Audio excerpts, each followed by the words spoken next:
Assalamualaikum warahmatullahi wabarakatuh. Innal hamdalillah nahmaduhu wa nasta'inuhu wa nastaghfiruh wa na'udzu billahi min shururi anfusina wa min sayyiati a'malina. May yahdihillahu fala mudilla lahu wa may yudlilhu fala hadiya lahu. Asyhadu an la ilaha illallah wahdahu la syarika lahu wa asyhadu anna sayyidana wa nabiyyana Muhammadan abduhu wa rasuluh. Allahumma salli wa sallim wa barik ala sayyidina Muhammad wa ala alihi wa ashabihi ajma'in. Subhanaka la ilma lana illa ma 'allamtana innaka antal alimul hakim. Rabbi shrah li sadri wa yassir li amri wahlul 'uqdatam min lisani yafqahu qawli. Allahumma la sahla illa ma ja'altahu sahla wa anta taj'al al-hazna was-sa'ba idza syi'ta sahla wa la hawla wa la quwwata illa billahil 'aliyyil 'azim. Amma ba'd. Hadirin jemaah yang dirahmati Allah, alhamdulillah pada malam ni kita dapat bertemu. Jadi insya-Allah malam ni kita sambung berkenaan dengan peperangan Badar yang belum habis lagi. Jadi kita berhenti di kematian Abu Jahal. Baik. Jadi tuan-tuan tahulah Abu Jahal ni adalah Fir'aun umat Nabi Muhammad sallallahu alaihi wasallam. Dan Fir'aun, bagi setiap umat ni dia ada Fir'aun dia, yakni yang menentang dakwah Nabi sallallahu alaihi wasallam. Jadi bagi Fir'aun Nabi Musa tu dengan Fir'aun umat Nabi Muhammad sallallahu alaihi wasallam tu, Fir'aun umat Nabi Muhammad ni lebih teruk daripada Fir'aun Nabi Musa alaihi salam. Nanti kita akan sebut bila Abu Jahal dah mati, Abdullah bin Mas'ud radhiyallahu an ambil kepala Abu Jahal, bawa pada Nabi SAW. Nabi bila tengok kepala Abu Jahal, Nabi ucap la ilaha illallah 3 kali.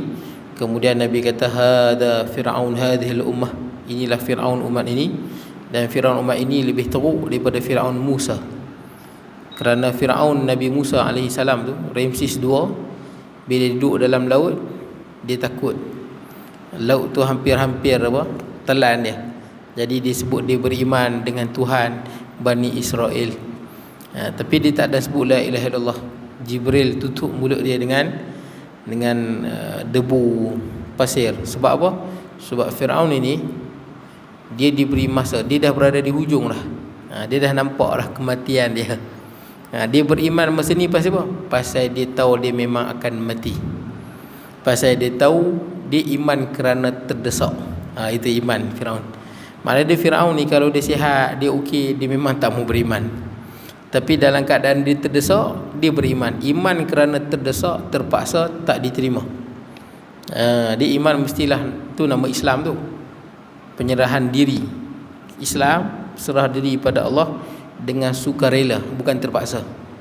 Orang yang dipaksa masuk Islam, iman dia tak sah. Fir'aun tak sah iman dia masa tu. Kalau dia ucap la ilaha illallah pun tak sah. Sebab apa? Sebab dia sebut ucap bukan ikhlas kerana Allah pun, tapi dia ucap semata-mata nak selamatkan diri. Itu yang dia ni tak layak sebut la ilaha illallah. Maka Jibril tutup mulut dia dengan debu tanah daripada laut, tutup mulut dia. Fir'aun Nabi Muhammad SAW ni, iaitu Abu Jahal, dia ni sampai dia nak mati pun dia tetap cengeng juga. Dah nak mati sebelum Ibnu Mas'ud potong kepala dia, dia sebut aku lebih mulia daripada hang. Biarlah, adakah petani-petani yang akan membunuh aku? Dia sombong. Baik, sampai ke mati, sampai dipotong kepala dia, dia bersikap sombong. Jadi kita berhenti apabila berkenaan dengan sebelum ni. Kalau tuan ingat saya sebut berkenaan dengan perang Badar ni, umat Islam yang ada 313 dan musuh ada lebih kurang hampir 1000. Jadi lawan dengan tentera Islam. Mula-mula Nabi SAW suruh bertahan. Mula-mula bertahan, itu strategi dia. Dan Nabi berdoa pada Allah. Kemudian datang pertolongan daripada Allah. Nabi melihat Jibril alaihi salam menunggang kudanya Haizun di atas gulungan debu. Maka Nabi keluar daripada kemah. Nabi pun sebut sayuhzamul jam' wa yawalluna dubur. Pasukan musyrikin akan dikalahkan dan mereka akan lari ke belakang. Maka Nabi pakai baju besi dan Nabi suruh umat Islam serang terus. Jadi bila bertahan bertahan. Bila tengok serangan orang musyrik tu makin lama makin kurang, makin lama makin melemah, makin lama makin kendor, maka barulah Nabi SAW suruh sahabat serang secara serentak. Itu strategi perang Badar. Bila sahabat serang secara serentak ni, depa jadi kelang kabut. Depa tak sangka, depa ingat umat Islam ni bertahan ya, tiba-tiba menyerang. Depa jadi gelabah, kucar kacir. Jadi waktu tengah gelabah kucar kacir ni lah banyaknya datang bantuan malaikat, yang mana ada kepala terpotong sebelum tak dan potong, kepala musyrik dah terpotong. Ada yang tangan tentera kafir Quraisy putus sebelum ada orang putus, malaikat yang jantan. Ada yang ditawan oleh para malaikat macam Abbas bin Abdul Muttalib. Jadi dalam keadaan telah kelang kabut ni, maka iblis pun lari. Kita bincanglah, iaitu iblis datang dalam rupa Suraqah bin Malik bin Ju'syum. Suraqah tak ada, sebab Suraqah dah janji dengan Nabi dia takkan memerangi Nabi.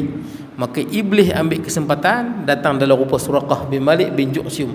Tapi bila iblis, dalam sebahagian kitab tafsir sebut, iblis nampak Jibril datang. Iblis nampak Jibril, nampak Mikail dan nampak Israfil. Maka iblis takut, maka iblis pun lari. Dia kata baik ini ara ma la tarau. Iblis kata pada kafir Quraisy, aku tengok apa benda yang hangpa tak nampak. Yang ni malaikat Jibril, Mikail, Israfil. Kafir Quraisy tak nampak, malaikat iblis nampak. Inni akhafullah, kata iblis, aku ni takut dekat Allah. Kemudian dia pun lari, dia terjun dalam laut. Baik, jadi waktu dia dah kalah ni, banyak dah mati. Maka Abu Jahal sakit hati ya. Abu Jahal kata, jangan kau disebabkan sikap penakut Suraqah bin Malik, kerana dia terikat dengan perjanjian dengan Nabi. Padahal itu bukan Suraqah, itu iblis. Dia bayangkan Suraqah. Janganlah kerana kematian Utbah, Syaibah dan Al-Walid kamu berasa lemah. Jadi dalam keadaan di tengah bagi semangat pada kafir Quraisy ni, pasukan dia kucar kacir pasal kena serang dengan tentera Islam. Ketika inilah ada dua orang pemuda, nama dia Muaz dengan Muawiz. Muaz dengan Muawiz ni tanya Abdul Rahman bin Auf. Tanya Abdul Rahman bin Auf, mana Abu Jahal? Kemudian Abdul Rahman bin Auf kata, kenapa cari Abu Jahal? Abu Jahal lah kepala masa ni, kepala pasukan kafir Quraisy. Kata Muaz dengan Muawiz, umur mereka masa ni lebih kurang 14 tahun. Budak tingkatan 2 tuan-tuan, tapi semangat jihad. Dia berkata, kami dengar bahawasanya dia selalu menghina dan mencerca Nabi Muhammad sallallahu alaihi wasallam. Kalaulah kami nampak dia, kami takkan biarkan dia hilang daripada pandangan kami sampailah siapa dulu yang mati di antara kami. Dia dulu ke kami dulu mati? Baru 14 tahun, semangat jihad. Abdul Rahman bin Auf kagum tengok semangat budak ni. Dan memang salah seorang daripada syahid pun, iaitu Muawiz syahid. Lepas tu dia syahid. Jadi tuan-tuan, Abdul Rahman bin Auf pun tengok, dia keliling, dia tengok. Sebab pasukan Quraisy tengah kucar kacir macam ni, dia duduk keliling, mana Abu Jahal? Lalah dia nampak Abu Jahal. Dia kata itulah sasaran yang mereka cari. Baik, jadi sambungan dia inilah malam ni. Baik, qala musannifu rahimahullahu taala wa nafa'ana bi ulumi fid dar, yang kita mengarang. Ibnu Ishaq mengatakan, Muaz bin Amr bin Al-Jamuh berkata, aku cuba mencari maklumat dari orang-orang. Sementara saat itu Abu Jahal berada dekat dengan pohon rimbun bercampur dengan orang musyrik yang membawa tombak dan pedang yang memang berkumpul di sekitarnya untuk melindunginya. Yang orang berkata, Abu Hakam tidak akan dapat melarikan diri. Jadi sama-sama sebut, kita tak dapat lari ni. Senang kata Muaz ni, dia nak pergi serang Abu Jahal bukan senang. Sebab keliling Abu Jahal tu ada orang yang lindung dia dengan tombak dan pedang. Ketika aku mendengar tentang dirinya, maka aku mempersiapkan diri, lalu mendekati dirinya. Apabila jarak antaranya dan diriku sudah semakin dekat, aku segera menyerangnya dan dapat menyebabnya hingga kakinya putus pada bahagian betis. Jadi dia pergi serbu terus. Dia pergi serbu, dipotong kaki Abu Jahal dekat betis, putus.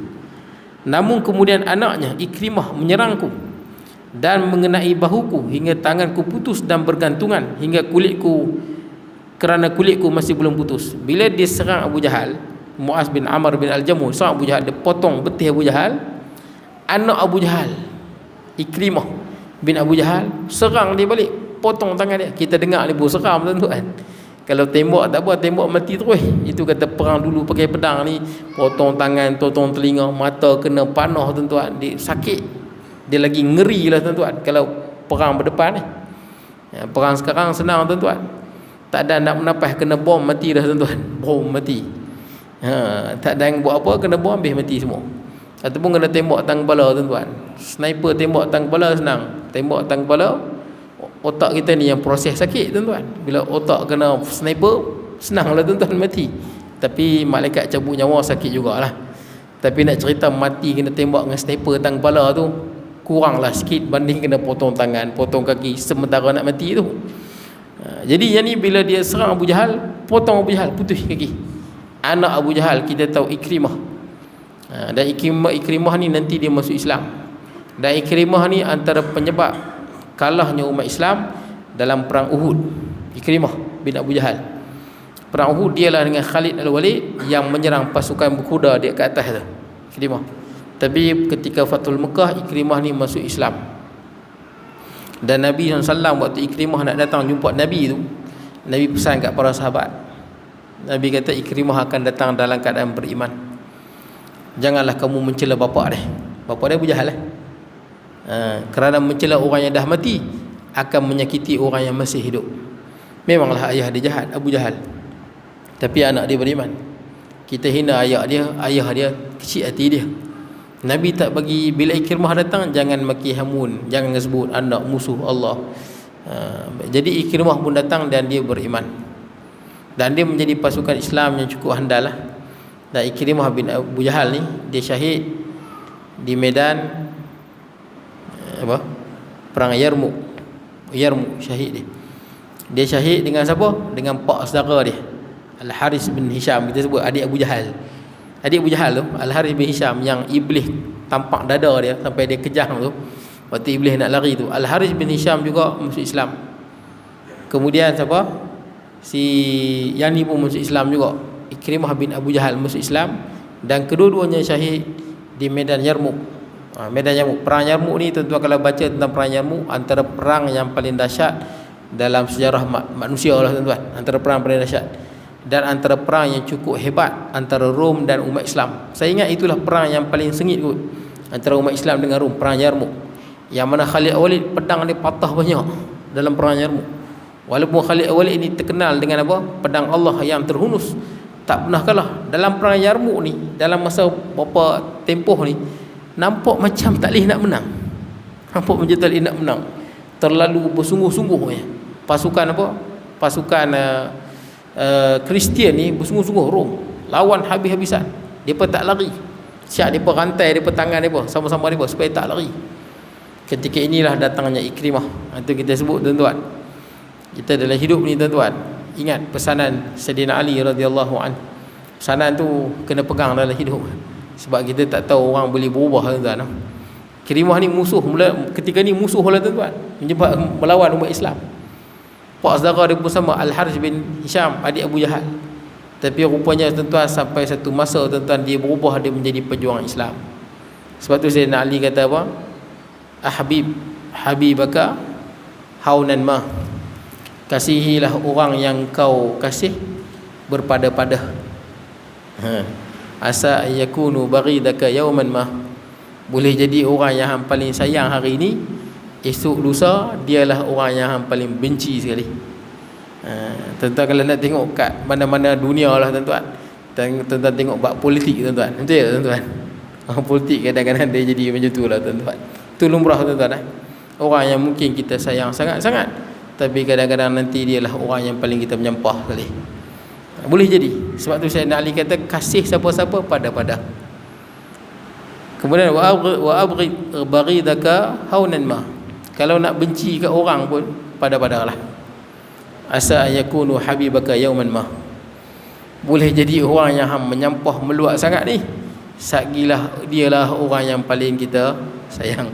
Dan saya banyaklah saya tengok tuan-tuan dalam politik pun tuan-tuan lebih tua pada saya, tuan-tuan lebih arif lah. Bab politik ni tuan-tuan yang lebih tua, tuan-tuan lebih arif pada saya.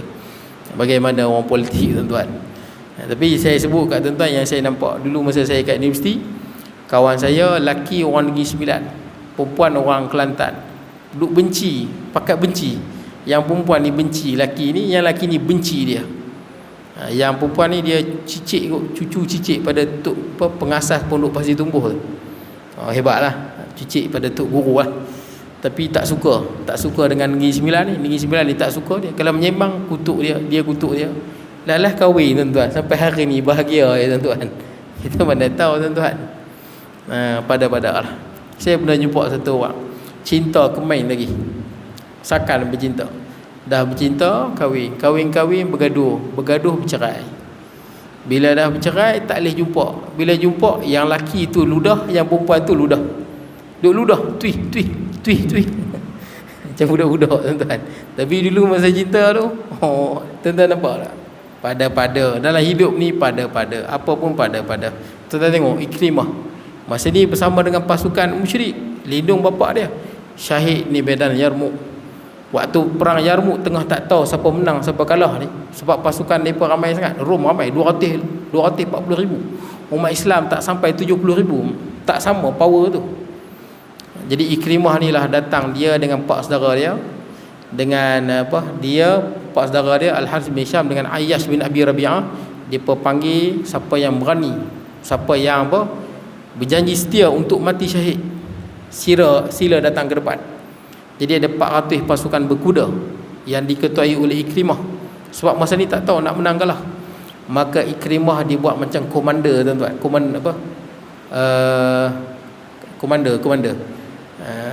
Komander kan dia pergi serang tu tuan-tuan.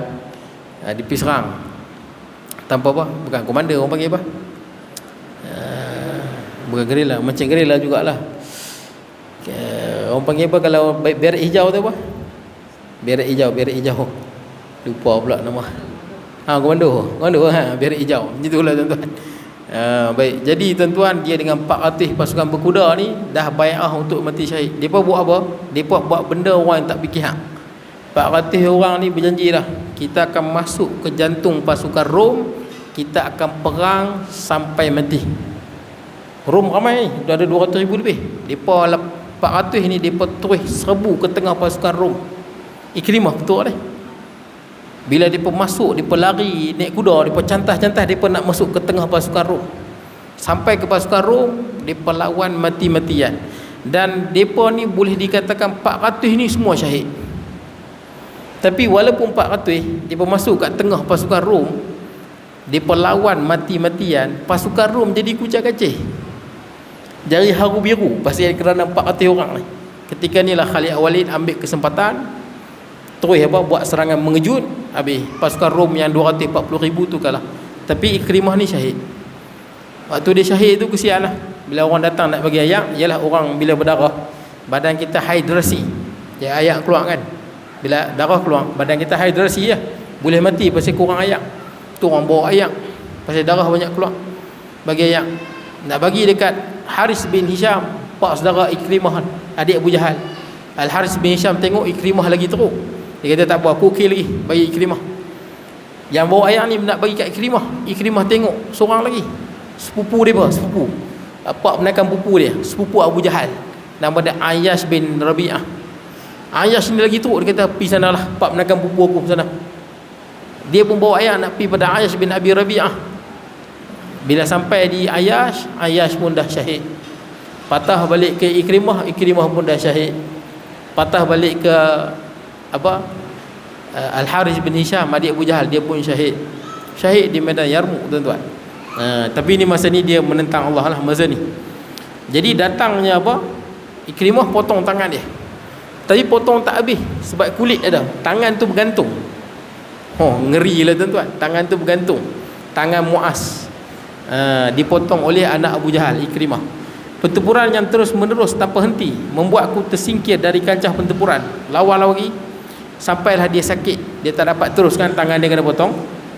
Setelah berjaya membunuh musuh yang ramai pada hari itu, akhirnya aku undur ke belakang kerana aku merasa sakit yang amat sangat. Tuan-tuan tahulah, kalau tangan kita kena potong, mula-mula kena potong tu kita kebah, perasan tak? Kemudian selang beberapa minit baru kita rasa sakit. Sama hal ni, mula-mula tu dia tak berasa sangat. Kemudian bila lama-lama dia rasa sakit sangat. Kemudian Kemudian tangan aku yang tercantas itu aku putuskan, aku buang. Tangan dia ni putih dah, tapi sangkut dengan kulit. Jadi dia tergantung-gantung. Jadi dia potong, dia sendiri potong. Ngeri lah tuan-tuan kalau kita ni kan tangan potong tuan-tuan. Ngeri lah. Tuan-tuan bayangkan, sebab itulah besarnya jasa para sahabat. Islam nak sampai kat kita ni bukan senang tuan-tuan. Perjuangan orang-orang yang dahulu, sahabat, tabi'in, tabi'in, sampai kita boleh kenal Allah dan Rasul. Baik, jadi tuan-tuan dia potong tangan dia tu. Dia buang isi yang lebih tu, potong isi tu, dan dia buang tangan dia. Dan memang kalau perbuatan moden pun tuan-tuan, kalau dah tangan tu pun dah rosak, dah terpotong lama, memang kena potong lah tuan-tuan. Nanti kuman masuk lah apalah. Baik, kemudian pada saat itu Muawis bin Afra mendekati Abu Jahal. Ni seorang lagi, yang ni syahid lepas tu. Mula-mula dia serang, dia potong kaki Abu Jahal. Selang apa lama mai Muawis pula bin Afra mendekati Abu Jahal dan menyebabnya hingga tersungkur dan membiarkannya dalam keadaan nazak. Setelah itu Muawis terus bertempur hingga terbunuh. Muawis ni dia pergi kat Abu Jahal, dia cantah. Yang ni dia cantah kat badan. Dia cantah kat badan, Abu Jahal jatuh nazak. Tak mati lagi tapi nazak. Sebab tu tuan-tuan baca sebelum ni, Muaz dengan Muawis ni datang pada Abu Jahal, datang kepada Nabi SAW, bagi tahu dia dah bunuh Abu Jahal. Nabi kata dah lap ke belum pedang? Dia kata belum. Nabi tengok kat pedang. Nabi tengok darah, Nabi tahu ni darah Abu Jahal. Nabi kata ya benar, kamu dah bunuh dia. Baik. Tatkala pertempuran sudah berhenti, Nabi SAW bertanya, siapa antara kamu yang tahu apa yang terjadi dengan Abu Jahal? Nabi nak cari mayat Abu Jahal. Maka kami semua berpecah untuk mencarinya. Maka Abdullah bin Mas'ud telah mendapatkannya, dan dia dalam keadaan sakaratul maut. Dalam keadaan sakaratul maut. Tuan-tuan selalu dengar kan sakaratul maut. Sakaratul maut ni apa tuan-tuan? Sakaratul maut, sakarat tu maksud dia sakit yang amat-amat, sehingga orang nampak macam kita mabuk. Sakar mabuk. Orang nampak macam kita mabuk, tak sedar. Padahal kita bukan tak sedar, kita tengah tahan sakit. Itu maksud sakarat. Sebab tu Nabi SAW waktu nak meninggal dunia, Nabi ambil air basuh muka, dan Nabi bersabda, innalil mauti la sakarat, sesungguhnya mati itu ada sakarat. Sakarat tu sakit tuan-tuan. Sakit macam mana? Sakit sesakit-sakitnya, sakit yang tak boleh bagi tahu tuan-tuan. Sebab tu dalam Quran sebut kullu nafsin dha'iqatul maut, setiap yang bernyawa akan merasai. Setiap yang bernyawa akan merasai mati. Pasal apa? Mati tu sakit. Sakit lagu mana tak tahu nak kata. Kalau tuan-tuan orang kepak tangan tuan-tuan, kita sakit kat patah tu lah. Kalau orang hirih tangan kita, kita sakit kat hirih itulah. Tapi tuan-tuan, bila kita mati ni, malaikat nak cabut ruh tu, ruh yang dah lama berakak di badan kita ni. Sebab bila tak ada ruh, mana rasa sakit? Tak ada ruh, mana tuan-tuan rasa sakit? Dah mati dah. Bila nak tarik ruh daripada badan tuan-tuan ni, seluruh badan tuan-tuan akan sakit. Seluruh. Daripada sekecil-kecil urat, daripada sekecil-kecil sendi, daripada sekecil-kecil tulang, semua sakit. Kalau patah tulang sakit, masa nak tarik ruh tu, seluruh tulang tuan-tuan rasa macam remuk. Nak tarik ruh yang dah lama duduk dalam ni, sakit memang sakit yang amat-amat. Kalau lagi jahat, lagi sakit itulah tuan-tuan. Innal mauti la sakarat, mati itu ada sakit. Sebab tu tuan-tuan kalau ingat, saya sebut dulu tuan-tuan, anak Nabi Nabi Isa alaihi salam, mukjizat Nabi Isa boleh menghidupkan orang yang dah mati. Orang mati boleh bagi hidup. Jadi umat Nabi Isa kata, wahai Isa, hang hidupkan orang yang baru mati. Kalau hang betul-betul hebat, hang bagi hidup orang yang dah lama mati. Ini baru mati, boleh jadi dia tak mati lagi. Lah ni kalau hang betul mukjizat boleh hidup orang yang mati, hidupkan orang yang dah lama mati. Kata Nabi Nuh alaihi salam, boleh. Tunjuk kubur mana? Kubur mana? Dia berkata kubur Sam bin Nuh, anak Nabi Nuh, mati dah 1000 tahun dah. Ada yang kata 1000 tahun, mungkin lebih lagi lah, jauh tu. Nabi Nuh, anak Nabi Nuh nama Sam bin Nuh. Dia kata tunjuk, itu kubur Sam bin Nuh, itu kubur anak Nabi Nuh, mati dah lebih 1000 tahun.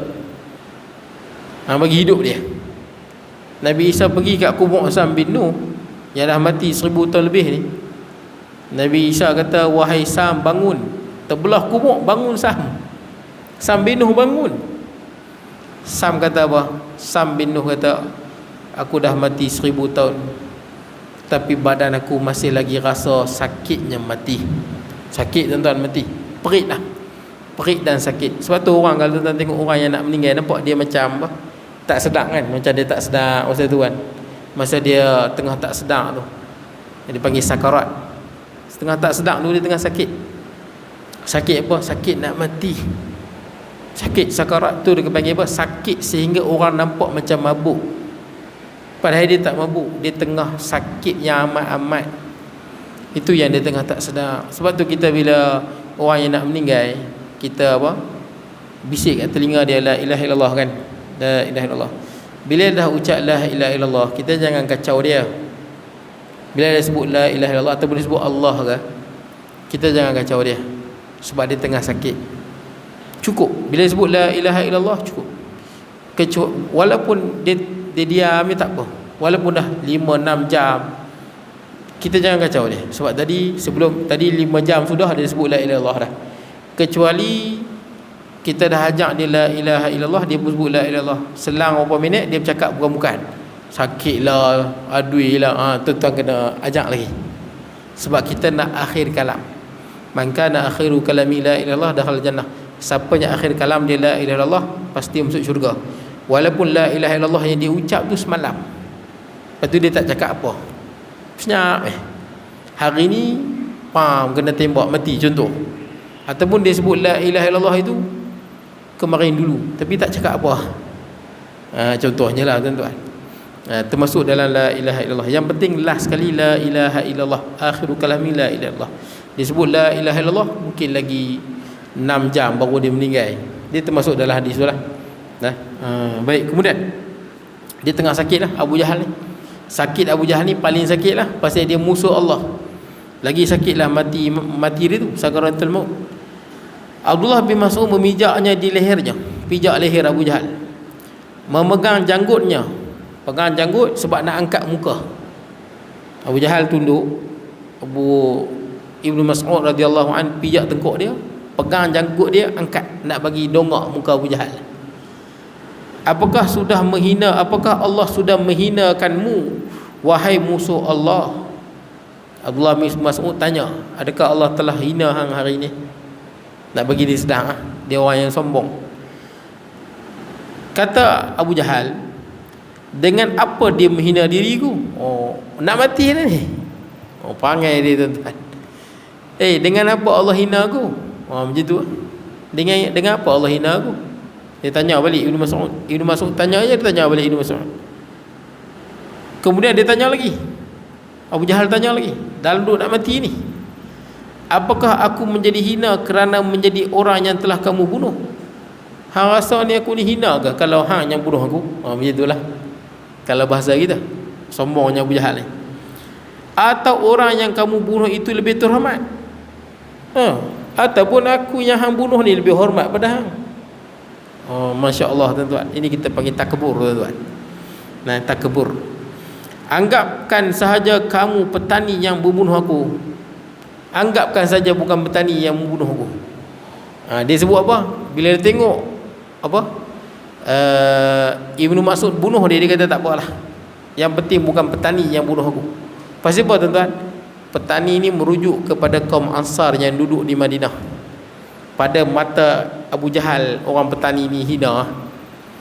Ibnu Mas'ud tak apalah, dia ni penggembala kambing, okey sikit lah pada petani. Jadi kalau hang bunuh aku tak apalah, sebab bukan petani yang bunuh aku. Sombong lah tuan-tuan. Kemudian Abu Jahal cakap lagi, bagi tahu aku siapa yang berjaya menguasai daerah ini.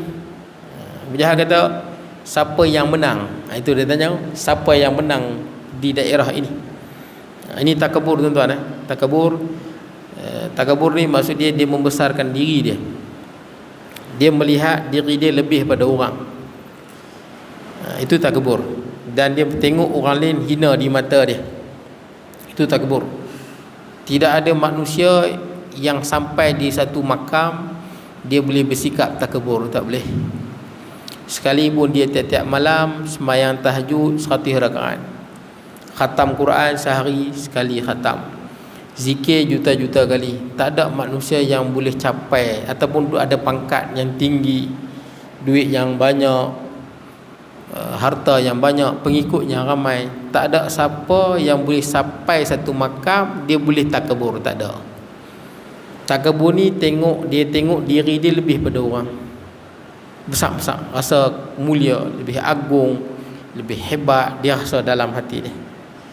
Kemudian dia tengok orang lain lebih hina daripada dia. Ni bukan ada apa pun, ni bukan ada apa pun, dia tengok orang lebih hina daripada dia. Itu takabur. Kata Imam Ghazali rahimahullah, kalau takabur itu nampak pada perbuatan, macam Abu Jahal ni lah cakap, jadi yang takabur. Ini kita panggil takabur. Tapi kalau tak terzahir, kata Imam Ghazali, takabur itu tidak terzahir pada anggota dia, tapi dalam hati dia saja. Macam iblis, dia zahir kan, aba wastakbar, iblis kan, dia zahir kan, dia hina Nabi Adam. Dia tak mau sujud pada Nabi Adam dan dia hina Nabi Adam. Dia kata aku lebih mulia pada Nabi Adam, aku pada api, dia pada tanah. Tapi kalau takabur tu dia tak terzahir, dia ada dalam hati saja, itu dipanggil al-kibr. Kibir. Kibrun tu rasa besar diri ya.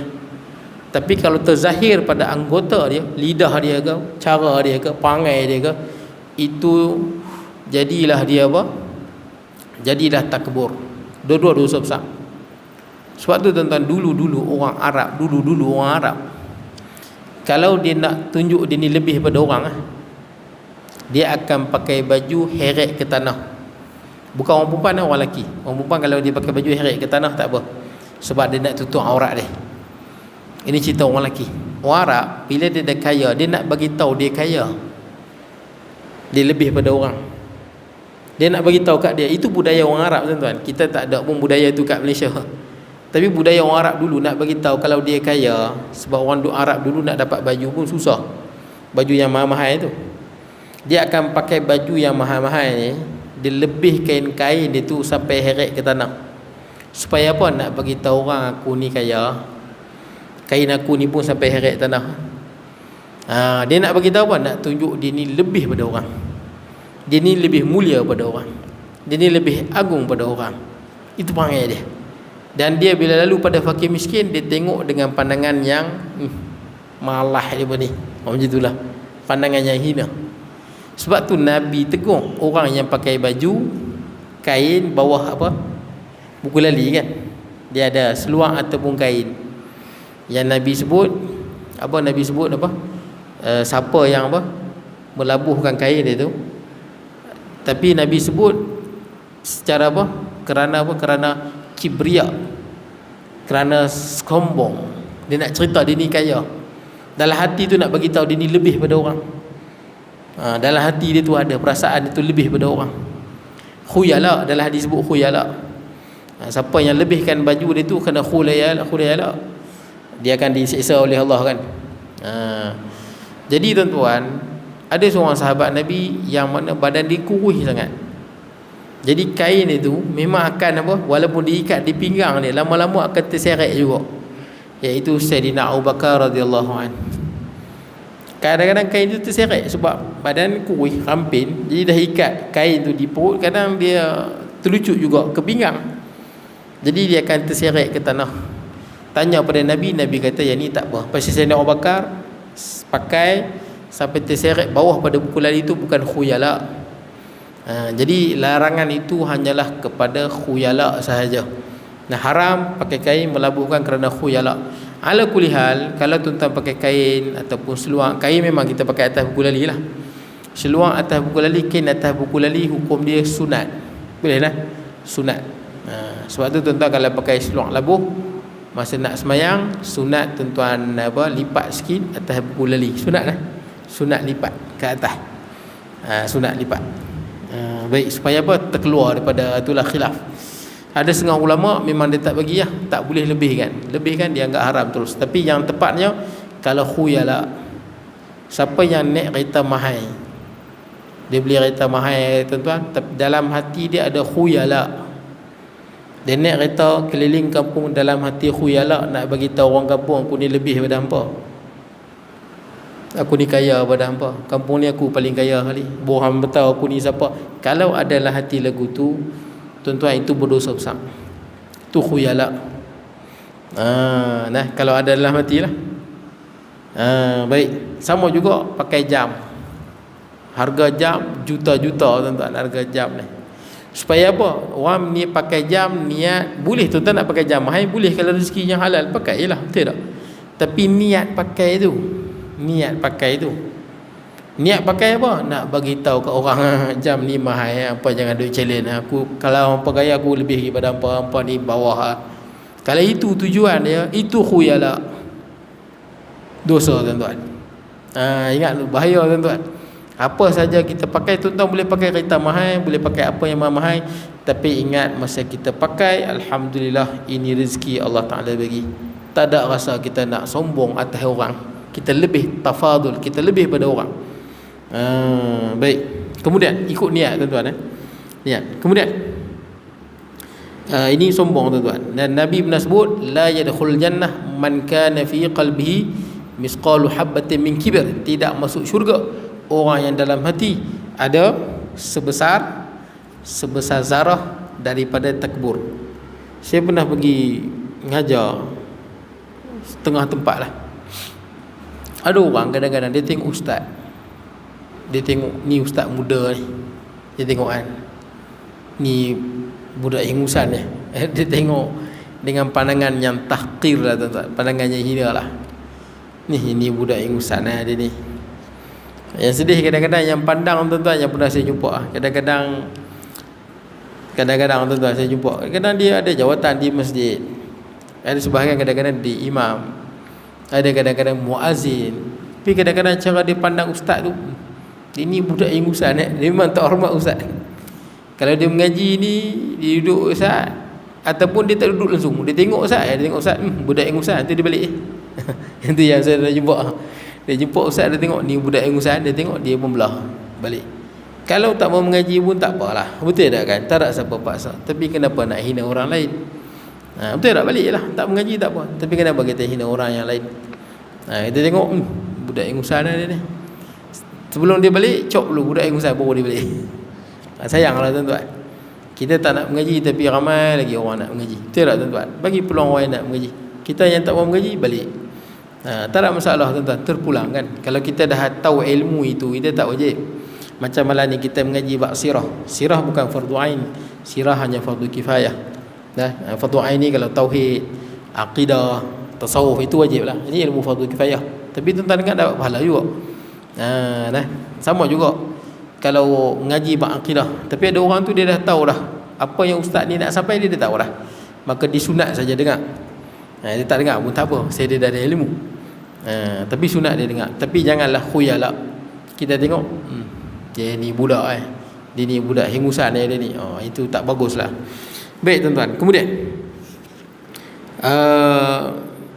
Abu Jahal berkata, Abdullah bin Mas'ud menjawab. Bila Abu Jahal tanya siapa yang menang, kata Abdullah bin Mas'ud, Allah dan Rasul yang menang. Abu Jahal berkata kepada Abdullah bin Mas'ud yang masih menginjak kaki di lehernya, aku sudah naik tangga yang sulit, wahai penggembala kambing. Dihina Abdullah bin Mas'ud. Dia kata, wahai penggembala kambing. Memang sewaktu di Mekah dahulu, Abdullah bin Mas'ud adalah seorang penggembala kambing. Tapi kalau kita bagi orang kita, orang Islam, bukanlah aib pun bergela kambing ni.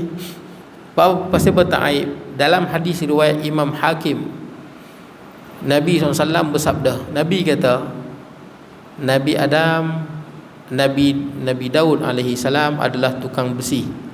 Nabi Daud tukang besi. Dia buat besi, tuan-tuan. Dia buat perisai, tapi dia buat dengan tangan dia lah. Besi tu lembut dengan tangan Nabi Daud. Nabi Daud dia kerja tukang besi, ambil upah. Orang suruh buat perisai, Nabi Daud buat, orang bagi upah. Nabi Daud tukang besi. Nabi Idris tukang jahit. Nabi Idris manusia yang pertama jahit. Sebelum zaman Nabi Idris, kita pakai baju daripada kulit, kulit-kulit. Sebab tu Nabi Adam bila pakaian syurga dia terlucut keluar daripada syurga, wa tafiqa yakhsifa min waraqil jannah, Quran sebutkan, dia tutup aurat dia dengan daun-daun syurga. Lepas tu pakai kulit. Nabi Idris manusia yang pertama yang buat kain dan jahit macam baju kita ni lah.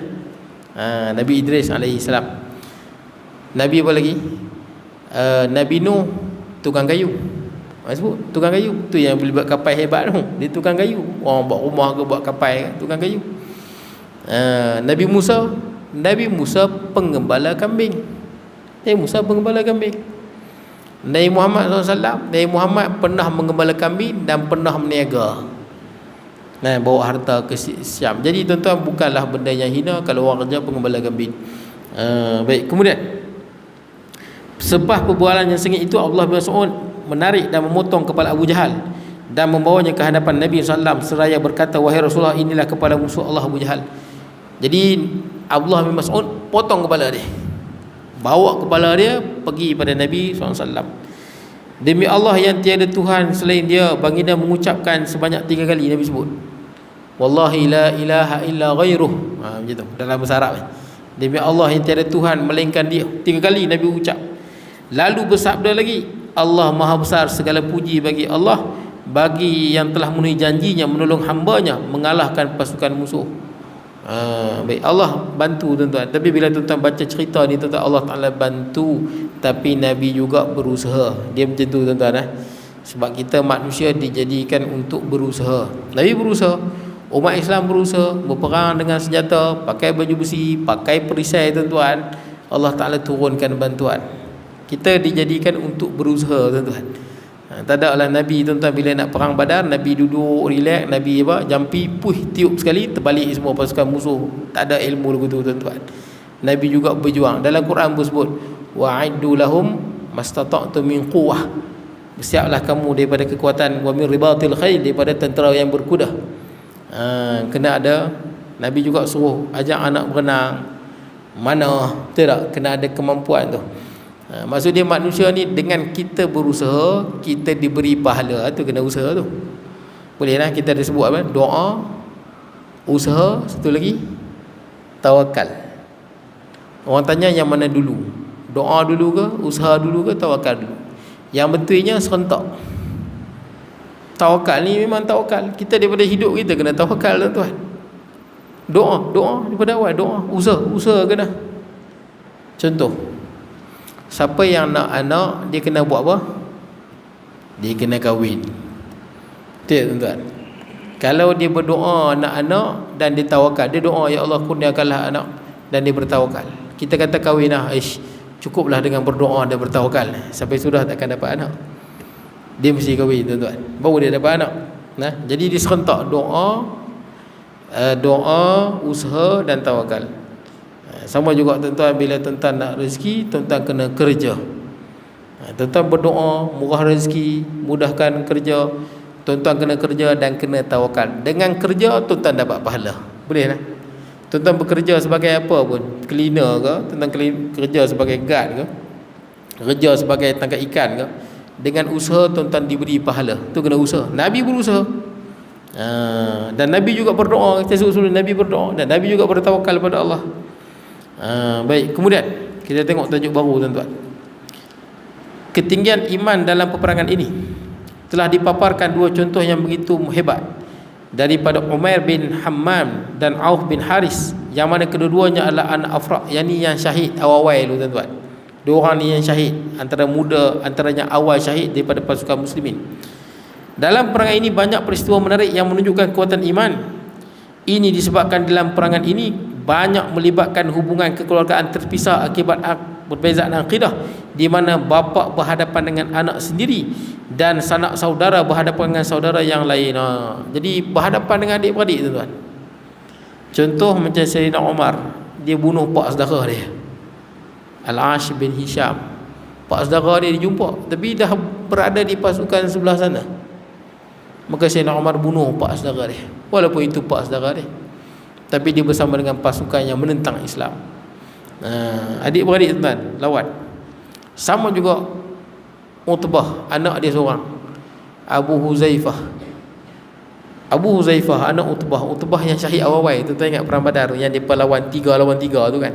Utbah, Syaibah dengan anak Utbah Al-Walid. Depa keluar cabar one by one. Depa naik kuda ajak lawan one by one. Ini memang daripada dulu kita tuan. Boleh kata ribuan tahun. Ketika mana dua pasukan nak lawan, pasukan A, pasukan B, sebelum mereka berperang, dia akan keluar pahlawan yang handal daripada pasukan ini, 3-4 orang. Pasukan yang handal daripada pasukan ini lawan one by one.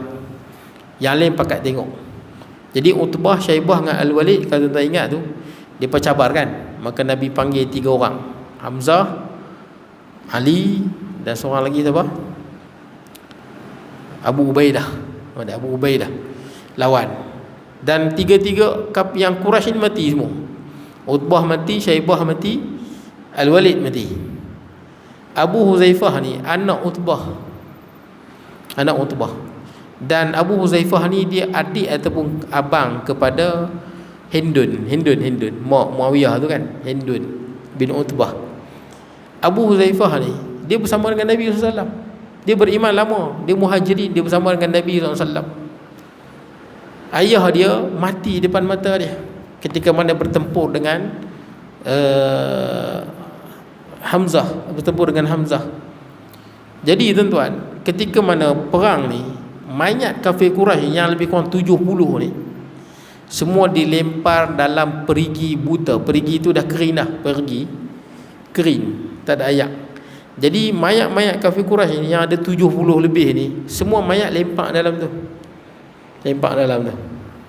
Masa nak lempak tu, maka dia ketika tentera muslimin nak lempak mayat Utbah, bapa kepada Abu Huzaifah ni lah. Abu Huzaifah tengok ayah dia pun sayu lah, sedih. Nabi pun pesan kata pada Abu Huzaifah, apa perasaanmu? Dia kata Abu Huzaifah, aku sangat harap ayah aku ni dapat hidayah dan beriman. Tapi inilah kenyataannya, dia tak beriman dan dia mati kufur. Tapi dia sedih lah, ayah dia sendiri. Depan mata dia ayah dia dibunuh, depan mata dia ayah dia dilempar dalam perigi buta. Jadi tuan-tuan nak cerita ni iman 100% dah tuan-tuan. Terpaksa berhadapan nak mempertahankan Islam. Mereka menentang satu sama lain dengan bermatakan pedang hinggalah salah satu di antaranya tewas, lalu padamlah api kemarahan. Inilah beberapa peristiwa penting yang menunjukkan ketinggian iman hingga membuahkan kegaguman insan. Baik. Yang pertama, kata Ibnu Ishaq meriwayatkan daripada Ibnu Abbas bahawa Rasulullah SAW bersabda kepada para sahabat, sesungguhnya aku tahu ada beberapa orang daripada Bani Hashim dan lain-lainnya yang diajak pergi dengan paksa.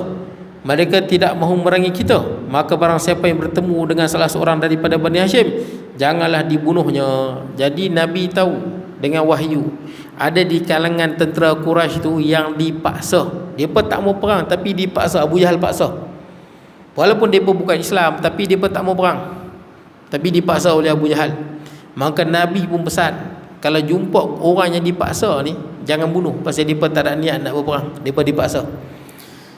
Barang siapa yang bertemu dengan Abu Bakhtari bin Hisham, janganlah dibunuhnya. Abu Bakhtari, tuan-tuan kalau ingat, Abu Bakhtari ni orang yang berjasa besar dalam melindungi Nabi SAW. Walaupun dia bukan Islam, tapi dilindung Nabi atas dasar satu suku, Bani Hashim. Macam Abu Talib jugalah. Sama juga waktu umat Islam boikot selama 3 tahun kan di pulau. Abu Bakhtari antara orang yang membatalkan pulau. Masa kena pulau tu sampai terpaksa makan daripada kulit. 3 tahun tuan-tuan, orang tak kahwin, orang tak berdagang, tak berjual beli tuan-tuan. Abu Bakhtari ni walaupun dia bukan Islam, dialah yang berusaha membatalkan perjanjian yang zalim memulau Bani Hashim. Jadi Nabi pesan dah, siapa bertemu dengan Abu Bakhtari, Abu Bakhtari ni kira macam pak saudara Nabi ya. Pak saudara Nabi juga, anak Hashim. 2 pak saudara Nabi lah, bin Hashim. Kira pak saudara, tok saudara tuan-tuan, tok saudara Nabi SAW, Abu Bakhtari. Barang siapa yang bertemu dengan Abbas bin Muttalib, janganlah membunuhnya. Sesungguhnya dia diajak pergi dengan terpaksa. Abu Abbas pun sama. Abbas bin Muttalib, kalau jumpa dia jangan bunuh juga. 2 orang ni datang kerana terpaksa. Abu Huzaifah bin Utbah berkata, ni Abu Huzaifah tadi itulah, anak Utbah tu, dia ni beriman. Maka dia berkata, apakah kami boleh membunuh bapa kami? anak saudara kerabat kami, dan membiarkan Al-Abbas. Demi Allah, andai kata aku bertemu dengannya, pasti aku menikamnya dengan pedang. Jadi Abu Huzaifah ni tengok pasukan Quraisy ni semua dibunuh, termasuk ayah dia. Tiba-tiba pak saudara Nabi daripada Bani Hashim, Nabi tak bagi bunuh. Jadi Abu Huzaifah rasa macam double standard lah. Sebenarnya Nabi sebut ni betul, sebab Nabi tahu Abbas ni akan masuk Islam nanti. Abbas akan masuk Islam. Dia akan masuk Islam pada tahun ke-8. Waktu Fathul Mekah dia masuk Islam. Sedangkan ada pak saudara Nabi yang jahat pun ada, yang tak Islam, macam Abu Talib tak Islam, Abu Lahab yang kita baca tabat jada abi lahabi wa tab, dia tak Islam juga tuan-tuan. Jadi Abu Huzaifah tak setuju. Dia kata kalau aku jumpa aku akan bunuh, sebab dia dah bersama dengan kafir Quraisy. Rasulullah mendengar apa yang dikatakan Abu Huzaifah, lalu baginda bertanya kepada Umar bin Al-Khattab. Sayyidina Umar tegas. Sayyidina Umar kan bunuh pak saudara dia dalam perang Badar ni. Wahai Abu Hafs, layakkah bapa saudara Nabi dihunus dengan pedang? Nabi mengadu pada Sayyidina Umar lah, layakkah bapa saudara Nabi dihunus dengan pedang? Umar menjawab radhiyallahu anhu, wahai Rasulullah, berilah kesempatan kepadaku untuk menikam lehernya dengan pedang. Demi Allah, dia telah berbuat munafik. Sayyidina Umar tegas, bagi kesempatan aku tikam Abu Huzaifah ni. Tegas tuan-tuan. Abu Huzaifah berkata, aku merasa tidak aman dengan kata-kata yang pernah kuucapkan pada saat itu. Aku sentiasa dihantui perasaan takut, kecuali jika aku dapat menebusnya dengan mati syahid. Akhirnya Abu Huzaifah benar-benar terbunuh sebagai orang syahid pada perang Yamamah. Dia syahid ketika perang Yamamah. Abu Huzaifah, perang Yamamah ni tak lama, pada zaman Sayyidina Abu Bakar, dan perang Yamamah. Kemudian baginda melarang membunuh Abu Bakhtari, kerana dahulu dialah orang yang paling sering melindungi Nabi SAW, paling sering, sebab dia ni tok saudara Nabi daripada Bani Hashim juga. Dia ni pak saudara kepada ayah Nabi. Dengan Nabi ni tok saudara lah, Abu Bakhtari. Dia juga tidak pernah mengganggu baginda atau membuat baginda tidak berasa tidak senang. Tak macam Abu Lahab jahat, pak saudara Nabi tapi jahat. Abu Bakhtari ni macam Abu Talib lah, walaupun tak beriman tapi dia melindungi Nabi dan menjaga Nabi, tak menyakiti Nabi lah. Dia juga termasuk orang yang berinisiatif menggugurkan peraturan pemulawan terhadap Bani Hashim dan Bani Muttalib. Bani Hashim dan Bani Muttalib. Sekalipun begitu, Abu Bakhtari tetap terbunuh, tapi dia terbunuh juga. Nabi dah kata jangan bunuh, tapi macam mana dia mati tuan-tuan? Nabi kata jangan bunuh, tapi macam mana dia mati? Kita tengok. Perkara ini terjadi disebabkan Al-Mujazzar bin Ziyad Al-Balwi bertemu dengannya. Ni sahabat Nabi lah. Al-Mujazzar bin Ziyad Al-Balwi, sahabat Nabi, bertemu dengan Abu Bakhtari di tengah pertempuran. Dia bertemu. Ketika itu dia bersama dengan seorang rakannya yang lain. Abu Bakhtari ni dengan seorang kawan dia. Sahabat Nabi ni nama Mujazzar ni bin Ziyad. Dia jumpa Abu Bakhtari dengan kawan dia, dan dia pun berkata, mereka berdua bersama-sama perang. Dia perang, dua-dua perang. Al-Mujazzar berkata, wahai Abu Bakhtari, sesungguhnya Nabi melarang kami membunuhmu. Dia beritahu lah, Nabi melarang kami bunuh hang. Kami tak boleh bunuh hang, Nabi larang bunuh hang. Lalu bagaimana pula dengan teman aku ini? Tanya Abu Bakhtari. Abu Bakhtari kata, kawan aku macam mana? Dia kan ada dua orang dengan kawan dia. Ni kawan aku macam mana? Tidak, demi Allah kami tidak akan biarkan temanmu. Kata Mujazzar, tak boleh. Kawan hang tak boleh, sama ada dia menyerah ataupun dia perang kena bunuh. Kalau tak mau kena bunuh, sah diri. Kawan hang kami tak bagi, sebab Nabi kata hang je. Maka kata Abu Bakhtari, demi Allah kalau begitu aku akan mati bersama dengannya. Ni orang Arab. Jadi Nabi dah bagi kelepasan, tapi dia tak mau. Nabi dah bagi kelepasan pada tok saudara dia, boleh selamat kan, tapi dia tak mau. Dia kata kalau aku kena, ni orang Arab tu, dia malu kalau dia dia tak setia dengan kawan dia. Jadi dia kata kalau macam tu dia tak mau. Biarlah aku mati bersama dengannya. Baik, jawab Abu Bakhtari. Lalu mereka berdua melancarkan serangan sehingga dengan terpaksa Mujazzar membunuh Abu Bakhtari. Jadi dia serang, Abu Bakhtari serang Mujazzar. Jadi bila serang Mujazzar boleh bertindak. Maka Mujazzar pun membunuh Abu Bakhtari. Kerana apa? Kerana dia bersikap melampau lah. Patutnya dia bila Nabi kata bagi kelepasan, balik ya, hampir keadaan. Tak pun serah diri, rupanya dia tetap melawan. Dia menyerang. Akhirnya Mujazzar bunuh Abu Bakhtari dan dia pun terbunuh dalam keadaan kufur lah. Habis tuan-tuan. Akan datang kita sambung tentang Abdurrahman bin Auf dengan Umayyah bin Khalaf dan Bilal. Cerita yang tragis lah. Abdurrahman bin Auf, Umayyah bin Khalaf dengan Bilal dan anak Umayyah yang bernama Ali bin bin Umayyah. Cerita dia bagaimana dia dibunuh oleh Bilal. Sedangkan Abdurrahman bin Auf dah menjadikan Ali bin Umayyah dengan Umayyah bin Khalaf sebagai tawanan. Itu akan datang tuan-tuan. Jadi cukup sekadar itu, saya mohon maaf kalau kurangan dan sebagainya. InsyaAllah kita bertemu pada masa akan datang. Aqulu qawli hadha wa astaghfirullahaladzim li wa lakum. Assalamu muslimina wal muslimat wal mu'minina wal mu'minat. Bismillahirrahmanirrahim. Allahumma ij'al jam'ana hadha jam'an marhuma wa tafarruqana min ba'di tafarruqan ma'suma wa la taj'al minna shaqiyyan wa la mahruman wa la matruda. Sallallahu alaihi wa sallam Muhammad wa ala alihi wa sahbihi wa baraka. Assalamu alhamdulillahi rabbil alamin.